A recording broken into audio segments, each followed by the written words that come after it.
Hi welcome to my YouTube channel Kalyani kitchen Kadapa రుచులు. ఈరోజు ఈ వీడియోలో మీకు ఒక స్పెషల్ మసాలా కర్రీ అయితే తయారు చేసి చూపించబోతున్నాను. అదేమిటంటే కాలీఫ్లవరు అలాగే పాలాకు మసాలా కూర చూపించేస్తాను. సూపర్గా ఉంటుందండి. వేడి వేడి అన్నంలోకి అలాగే చపాతీ రోటీకి అయితే ఇంకా చెప్పక్కర్లేదు. ఈ విధంగా చేశారంటే అచ్చం హోటల్ స్టైల్లో ఉన్నట్టే ఉంటుంది. ఈ విధంగా చేసుకుని తిన్నారంటే మీరు ఫేవరెట్ అయిపోతారు ఈ కూరకి. సింపుల్ ప్రాసెస్లో అయితే చూపించేస్తాను. స్కిప్ చేయకుండా చూడండి, అలాగే లైక్ చేసి సబ్స్క్రైబ్ చేయండి. ఫస్ట్ వీడియోలోకి అయితే వెళ్ళిపోదాము. స్టవ్ వెలిగించి ఒక పాత్రలో 30 వరకు మంచినీళ్ళు పోసి పెట్టుకొని హై ఫ్లేమ్లో నీళ్ళు అనేది మరగనివ్వాలి. ఇలా మరుగుతున్న టైంలో బాగా శుభ్రంగా కడిగిన పాలాకుని అందులో వేసుకోవాలి. ముదిరిపోయిన కాడలను అయితే కట్ చేసేయండి, లేతగా ఉన్నంత వరకు వేసుకోండి. నేనైతే మీడియం సైజు కట్టనైతే ఒక కట్ట తీసుకున్నాను. చిన్న చిన్న కట్టలు అయితే 2 వేసుకోండి, పెద్ద సైజు కట్ట అయితే 1 వేసుకోండి. పాలాకుని శుభ్రంగా కడిగి వేసేసి ఒకసారి గరిటతో ఒకసారి బాగా మిక్స్ చేసేయండి. స్టవ్ అయితే ఆఫ్ చేసేయండి. ఎసురు మరిగింది కదా, ఇంకప్పుడే స్టవ్ అయితే ఆఫ్ చేసేయాలి. ఎందుకంటే మనం ఉడికించుకోవాల్సిన అవసరం లేదు. గ్రైండ్ చేసేటప్పుడు పాలాకు కలర్ చేంజ్ అవ్వకుండా ఉండడానికి మాత్రమే వేసి గరిటతో ఒకసారి మిక్స్ చేసిన వెంటనే పాలాకుని అనేది తీసేయాలి. అదే వేడి నీళ్ళల్లోనే కట్ చేసి పెట్టుకున్న కాలీఫ్లవర్ ముక్కలను అయితే వేసుకోవాలి. ఇవి వచ్చేసి 1/2 kg వరకు ఉంటాయి. ఫ్లవర్ అయితే ఒకటి తీసుకున్నాను. కాలీఫ్లవరు బాగా నీట్గా శుభ్రంగా చూసుకొని ఈ విధంగా వేడి నీళ్ళల్లో ఉంచేయాలి. ఒక 2-3 నిమిషాల పాటు ఉంచేసారంటే అందులో ఏమైనా చిన్న చిన్న పురుగులు అవన్నీ ఏమన్నా ఉంటే పోతాయి. ఎక్కువ సందుల్లా ఉంటాయి. నీట్గా శుభ్రంగా చూసుకొని వేనీళ్ళలో 2-3 నిమిషాల పాటు ఉంచి పక్కకి తీసి పెట్టుకోండి. ఇప్పుడు స్టవ్ వెలిగించేసి ఒక కడాయి పెట్టుకొని 1 టేబుల్ స్పూన్ అయితే ఆయిల్ వేసుకోవాలి. వెంటనే ఒక చిన్న ఉల్లిపాయ ముక్కలు, అలాగే 1 ఇంచు అల్లం ముక్కలు, ఒక పచ్చిమిరపకాయ, ఒక 4 నుండి 5 వరకు వెల్లుల్లి రెబ్బలు, అవి వేగిన తర్వాత 20 వరకు జీడిపప్పు పలుకులు వేసుకోవాలి. ఇవి కొద్దిగా దూరగా వేగిన తర్వాత ఒక ప్లేట్లో కానీ బౌల్లో కానీ తీసి పెట్టుకోవాలి. ఎక్కువ మనం ఫ్రై చేసుకోవాల్సిన అవసరం లేదు. ఇలా ఉల్లిపాయలు అనేది పచ్చి వాసన పోవాలి, జీడిపప్పు పలుకులు అనేది కొంచెం దూరగా రావాలి. ఆ విధంగా వేయించుకున్న తర్వాత స్టవ్ అయితే ఆఫ్ చేసేయండి. బాగా చల్లార్చి పెట్టుకున్న ఉల్లిపాయ ముక్కలు, జీడిపప్పు పలుకులు, వెల్లుల్లి రెబ్బలు, అలాగే పచ్చిమిరపకాయ నేనైతే 1 వేసాను. ఇంకా మీరు తీసుకున్న క్వాంటిటీని బట్టి మీరు వేసుకోవాలన్నీ. తర్వాత చల్లార్చి పెట్టుకున్న పాలాకును మొత్తం వేసి మూత పెట్టుకొని గ్రైండ్ చేసుకోండి. నీళ్ళేమీ వేయాల్సిన పని లేదు, పాలాకులు ఆల్రెడీ ఉంటాయి. స్మూత్గా గ్రైండ్ చేసుకొని పక్కన పెట్టుకోవాలి. స్టవ్ వెలిగించేసి సేమ్ మనం ఫ్రై చేసుకున్నాం కదా ఉల్లిపాయలు, అదే కడాయి అయితే పెడుతున్నాను. 1.5 గరిటె వరకు ఆయిల్ అయితే వేస్తున్నాను. మసాలా కూరకి ఆ మాత్రం ఉండాలి. నేను తీసుకున్న కూరకి కరెక్ట్గా సరిపోయింది, ఎక్కువేం లేదు. ఆయిల్ హీట్ ఎక్కిన తర్వాత ఒక మీడియం సైజు ఉల్లిపాయని సన్నగా కట్ చేసి వేసేయాలి. తర్వాత గుప్పుడు వరకు పచ్చి కరివేపాకు, 2 ఇంచుల చెక్క, 6 నుండి 7 వరకు లవంగాలు వేసుకొని గరిటెతో ఒకసారి బాగా మిక్స్ చేసేయాలి. అక్కడ బ్రౌన్ కలర్లో ఉంది. ముందు ఉల్లిపాయ ముక్కలు వేయించాను కదా, అది సైడ్ నుండి కనిపించలేదు. తర్వాత వేయించేటప్పుడైతే అది వచ్చింది. ఇంకా కూడా కడాయికి అంటుకోండి, చూడండి ట్రైపోడ్ అడ్డం ఉన్నింది, కనిపించలేదు.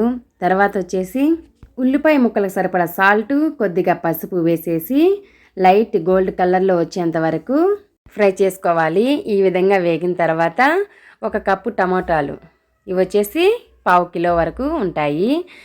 ఒకసారి గరిటెతో బాగా మిక్స్ చేసేయండి.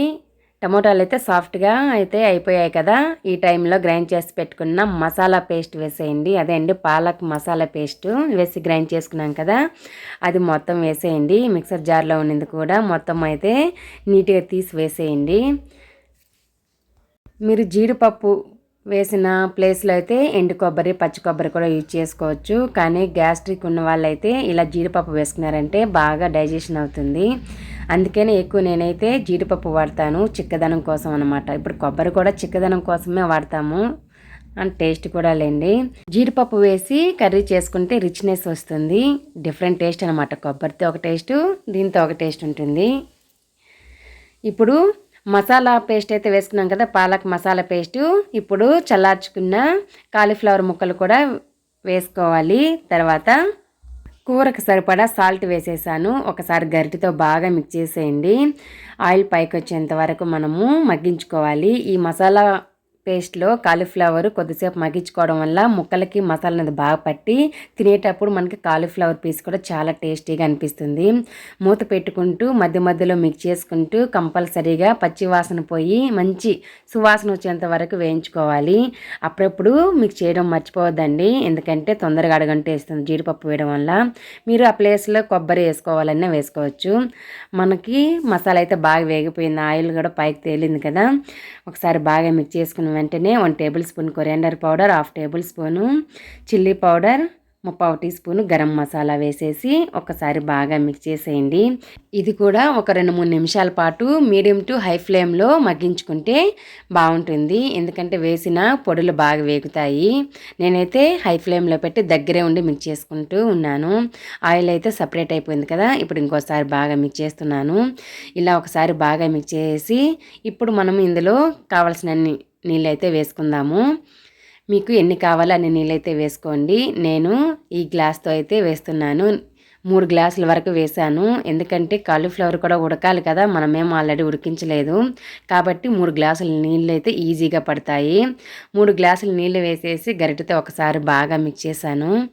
మిక్స్ చేసి గ్యాప్ ఉంచేలాగా పైన ప్లేట్ పెట్టేసి మీడియం ఫ్లేమ్లో ఉడికించుకోండి. మీకు టైం ఉంటే లో ఫ్లేమ్లో ఉడికించుకోండి, ఇంకా చిన్న మంటతో అయితే ఉడికి టేస్ట్ అనేది బాగుంటుంది.